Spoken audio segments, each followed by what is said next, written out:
हमारे देश के जो भ्रष्ट नेता होंगे उनके लिए फायदा करता है यह जात पात धर्म की नीति। इन्हें क्यों न जात पात में बांट दिया जाए तो आवाज उठाने वाला कोई भी व्यक्ति नहीं हो। जाति खत्म करने के बजाय हम जात पर लड़ रहे हैं, जात पात पर लड़ रहे हैं कि तू छोटा है मैं ऊंचा हूं तू नीचा है। जय हिंद जय भारत। मैं आपसे सवाल पूछता हूं, अपराध किसी भी व्यक्ति के साथ हो तो क्या वह एससी एसटी या ओबीसी ही कास्ट का होगा या जनरल कास्ट का भी होगा?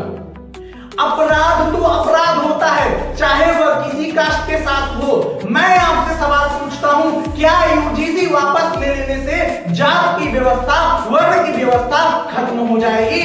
मेरा सवाल यह है, क्या वर्ण व्यवस्था या जाति व्यवस्था यूजीसी से ही खत्म होगा?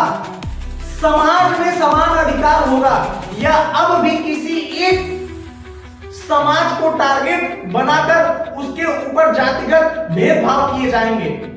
तो हम लोग आगे बात करते हैं, आगे क्या हुआ कैसे हुआ हम लोग इसके बारे में बात करते हैं। तो सबसे पहले हम समझते हैं यूजीसी क्या है, आखिरकार ये अभी जस्ट सुप्रीम कोर्ट ने क्या एक्शन लिया है इसके बारे में हम लोग बात करते हैं। यूजीसी क्या है? यूजीसी यूनिवर्सिटी ग्रांट्स कमीशन है। यह यूनिवर्सिटी और कॉलेज जो होते हैं उसको मान्यता देता है और मान्यता छीनता है।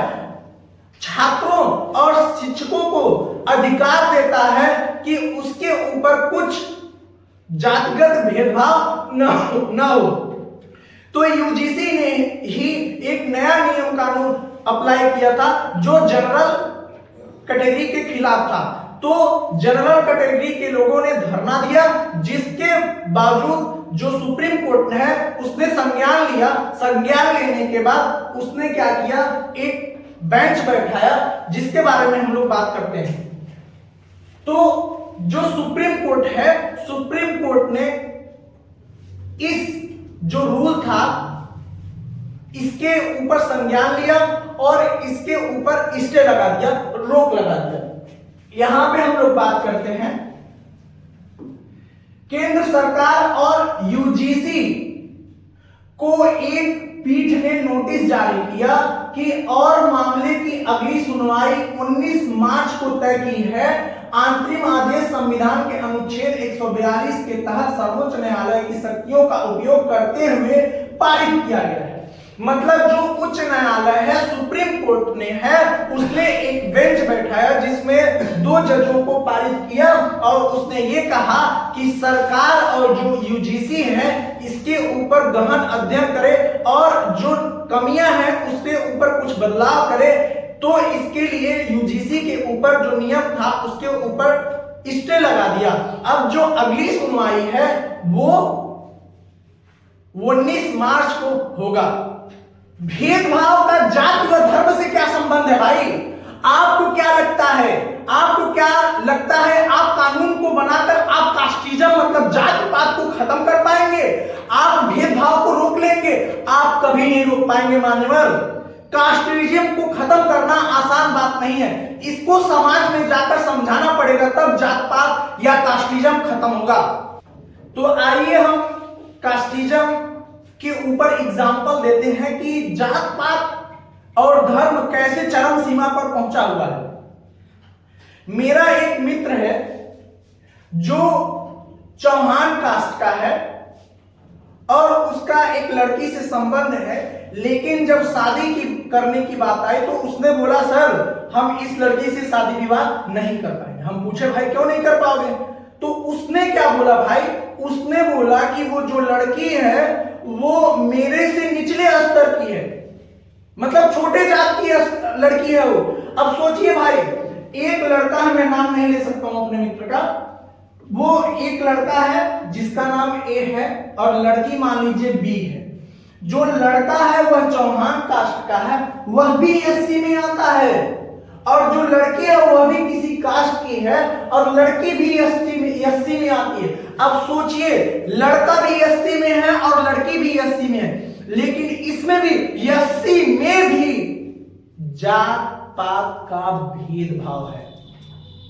मैं अपने ही कास्ट का बात करूं, मैं कहां जाता हूं, ओबीसी में आता हूं, मेरे जात में भी कई सारे काम के आधार पर बटे हुए हैं। जैसे कुछ लोग खाना बनाते हैं, कुछ लोग बर्तन धोने का काम करते हैं, कोई धुरिया कहार है और कोई धुरिया वंशी है और कोई कश्यप कास्ट का है, कोई कश्यप कास्ट का है और कोई गौंड लिखते हैं जो एससी कास्ट में आते हैं। मैं अपने ही घर की बात करूं, अपने ही रिश्तेदार में बात करूं, मेरे ही कास्ट के एक व्यक्ति ने अपने लड़की की शादी के लिए एक जगह पे कहार कास्ट में ही लड़का देखने के लिए गए। लड़का हर एक चीज में संपन्न था भाई, मैं अपनी कास्ट की बात कर रहा हूं। लड़का हर एक चीज में संपन्न था, लेकिन जो वो लड़के के पिता जो थे उन्होंने बोला कि ये जो लड़का है ये कहार तो है लेकिन यह निचली स्तर का कहार है, छोटी जात का है। मतलब भाई जात पात का जो भेदभाव है यह इतना चरम सीमा पर पहुंचा है कि मैं क्या ही बताऊं, अपनी जात में भी भेदभाव है। बात सिर्फ जात की नहीं है, बात सिर्फ भेदभाव की नहीं है, बात है इंसानियत की।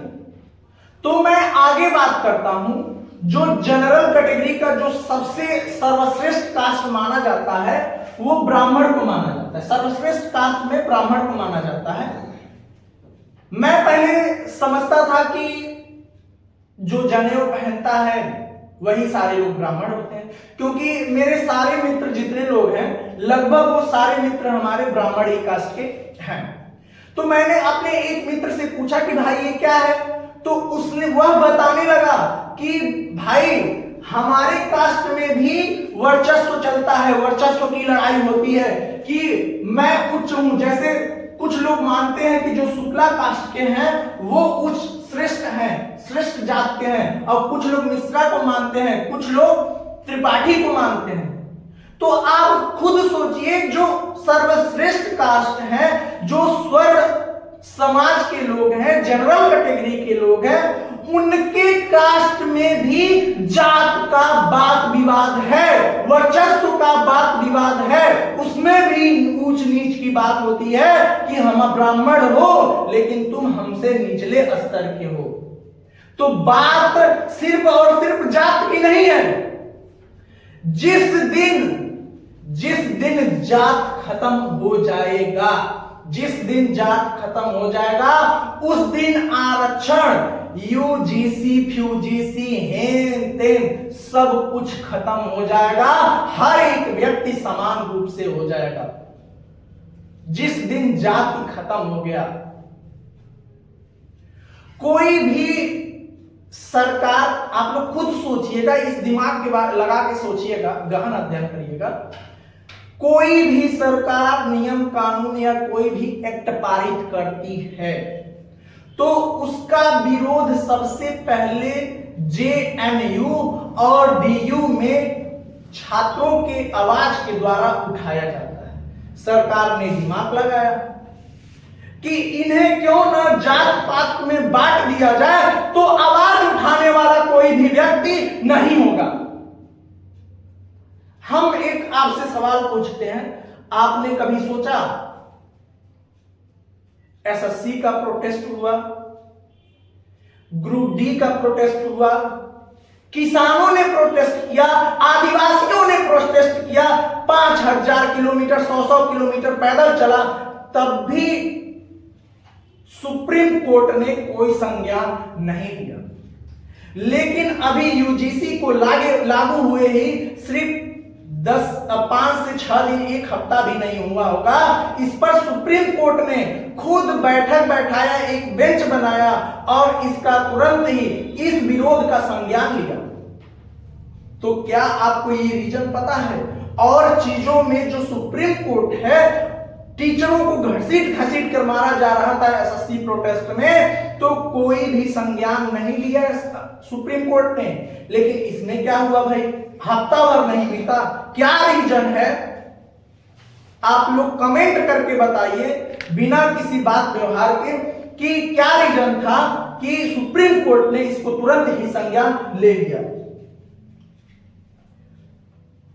या देश की स्थिति ऐसी हो गई है जाति खत्म करने के बजाय, देश की स्थिति ऐसी हो गई है, जाति खत्म करने के बजाय हम जात पर लड़ रहे हैं, जात पात पर लड़ रहे हैं कि तू छोटा है मैं ऊंचा हूं तू नीचा है, हम इस पर लड़ रहे हैं। दुनिया कहां से कहां चली गई, लेकिन हम अभी भी जात पर ही अटके हैं। यदि हम जात पात पर अटके रहेंगे तो ये आपके बच्चे, आपके परिवार के लिए सही नहीं है। ये सिर्फ और सिर्फ यदि किसी के लिए सही होगा तो वो सिर्फ और सिर्फ वो होंगे नेता, हमारे देश के जो भ्रष्ट नेता होंगे उनके लिए फायदा करता है ये जात पात धर्म की नीति। तो हमारा वीडियो यहीं पे खत्म होता है। यदि मेरे इस वीडियो में किसी को ठेस पहुंची हो, हम किसी भी जात पात धर्म को लेकर कोई भी विरोधाभास का प्रयोग नहीं किया हमने। यदि किसी को बुरा लगा हो तो हम उनके अपने तरफ से उनसे क्षमा मांगते हैं। हमारा वीडियो यहीं पे खत्म होता है। जय हिंद, जय भारत, भारत माता की।